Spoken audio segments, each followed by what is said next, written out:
So I didn't film it because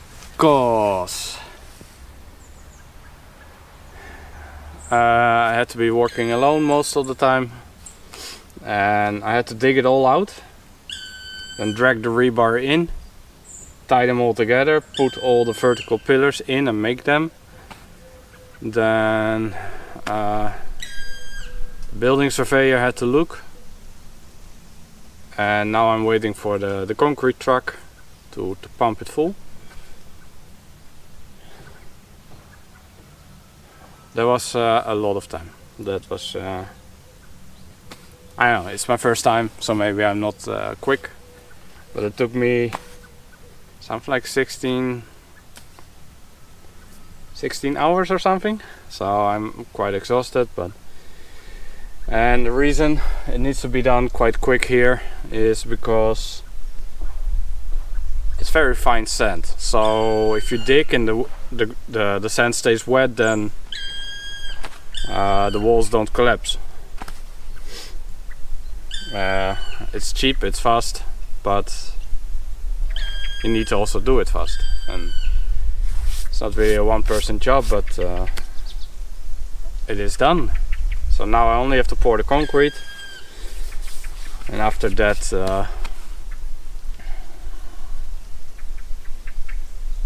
I'm gonna sleep, I guess.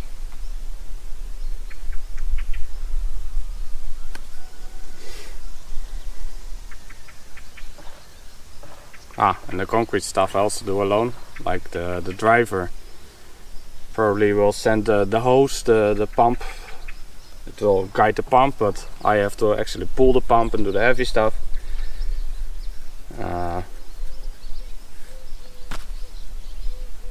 Yeah, so it's probably time-lapse material.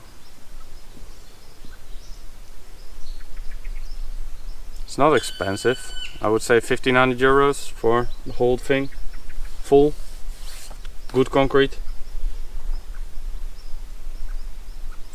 It's worth it, because if I have to do that, if I have to dig the sand, buy the cement, then mix the whole shit, it would take me a month at least. So money well spent.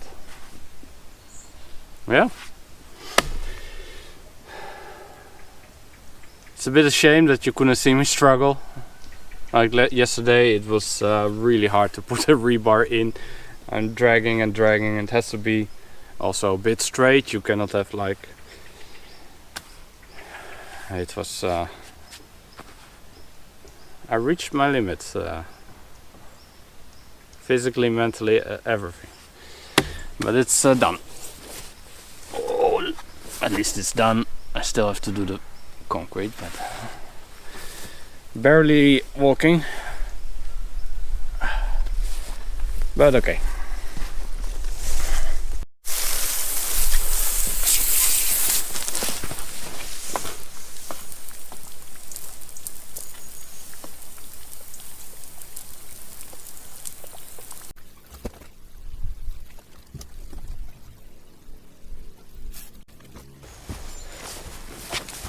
Couple of minutes, then the concrete comes. Not sure if it's wet enough, but it's also not that hot today.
jest 12, ale...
So next day, all nice. I do have a new wild cat, and he decided that this is going to be his house, so it's quite impressive because all the concrete was hard already when I left. Only the last couple of meters, and the cat walks there, and maybe they can smell it or something. Anyway, it doesn't matter. I guess I have to adopt another cat. Yeah, next episode I'm gonna in the coming days I'm gonna just keep watering it because it's quite hot here, still 30 degrees. I will bury that blue hose there in the back because the electricity line goes through and the water needs to be somewhere there, because there will be toilet and like utilities room, let's call it like that. Yeah, and then I'm gonna dig out all the wood. The planks have to go, the sticks have to go. Then I can paint it all with a type of chemical tarring that protects the walls that I'm gonna build from the moisture coming up, because Poland is quite wet. In the summer it rains here a lot. In the winter it just never dries because it's always at least it's a very long period around 0 degrees Celsius, and only when it freezes the humidity drops, but humidity tends to be high. It's all grass that is a swamp, so yeah, that's for next time. Now I'm gonna recover. I am physically broken from this work. This was a lot of work. Like the last day I almost puked. I got nauseous. So it's not a one-man job. I knew that, but anyway, thanks for watching.